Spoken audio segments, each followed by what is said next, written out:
Hey y'all, it's Cassie. Welcome back to Sermons for a Revolution. Each week I answer questions about how to heal yourself in order to heal the world.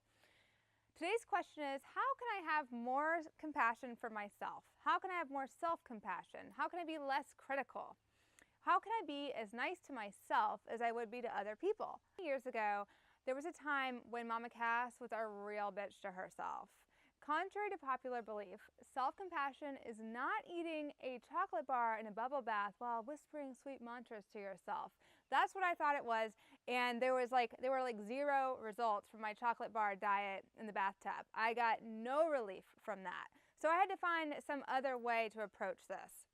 With everything I'm sharing with you, I'm going for transformative effects. I'm not going for like baby steps. I want you to be completely free of whatever you bring to me. A Course in Miracles says you cannot bring the light to the darkness. You must bring the darkness to the light. What that means is you cannot bring a bubble bath to your crazy ass thoughts about yourself, okay? It didn't work for me. It probably hasn't worked for you. You've just got to be willing to go a little bit deeper and you will be free, I promise you. So you're going to bring that dark voice to the universe, to love, to God, to the Holy Spirit, to whatever name you wish to call it. And I'm going to give you some strategies for doing just that. If we try to avoid the dark voice, and I have totally been there, and part of that avoidance can look like meditation, by the way, she will merely grow louder.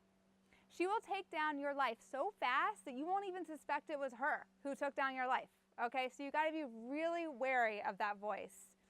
If you want to have self-compassion, you must hear out that mean voice. That's the truth. She comes bearing a message, and she also means nothing at all. So you have to hold both of those in your awareness. Many years ago, I woke up one morning and I had intrusive thoughts that were so terrible that they were telling me to kill myself.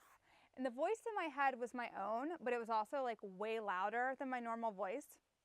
And she was just awful. Like she told me, she was so mean. She told me I was going to hell. She told me I was demented, that I was stupid and selfish. And she told me I was fat. For 6 months, I tried to escape that voice with like diet, exercise, turning up really loud music over top of the thoughts. And nothing got rid of it. What was really making me a lunatic was my attempts to avoid the voice, because she really was bringing a message. And I believe that your voice is bringing you a message too. So one day I sat down on my meditation cushion and I just asked her what she had to say to me. So think of your critical inner dialogue as a little child, and you want to listen to her, but you also don't always have to believe her because she doesn't know everything and she's just very, very scared. So you want to devote a few minutes of meditation per day to letting her know that she's okay and that you hear her and you see her. That's what you want to let her know. Not being seen makes people crazy, including parts of ourselves. So bring the darkness to the light. You must face the pain. I had to face the pain, and you will, I promise you, you'll be free. Now, one thing that really helps is actually writing down what she says. So you can, if you wish, sit down with a pen and paper and just write down everything that critical voice tells you. And if you need to bring a friend with you, that's okay too. I know that's a little weird to be like, hey girl, like, can you come over? I'm just going to write down some things my inner crazy voice is telling me. But I promise you that somebody will relate to this. I think that a lot of people actually will relate to it. We all have this voice inside. And you want to ask the voice where they got this idea, where they got all these mean ideas. Chances are she heard them somewhere.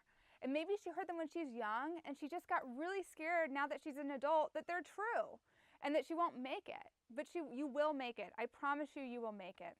And I want to let you know that if what you heard was cruel, if you heard like a cruelty in that inner voice, it's definitely not true. And it's not even real according to A Course in Miracles.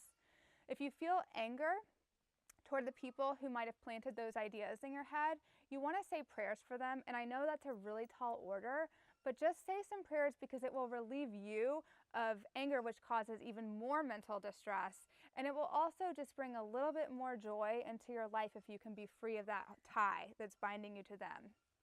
When I listened to the critical voice, I was pretty shocked to find out that behind her criticism was really intense grief and this like staunch ass desire to find out why I came to earth, who I came to serve.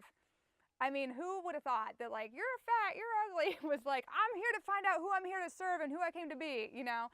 And that's what it was like. And she was like, hit the road, woman. So I went on a road trip across the United States. And I got to bridge that divide within myself that was making me feel so sad and so lost in this life. And then it gave me the chance to really serve.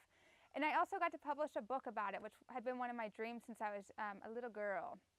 So it's kind of like that little girl voice was like still screaming at me years and years later. And I believe that that voice comes with a message for you too. And you want to listen to her because she has instructions and they might be really awesome. They might lead you to where you've always wanted to be.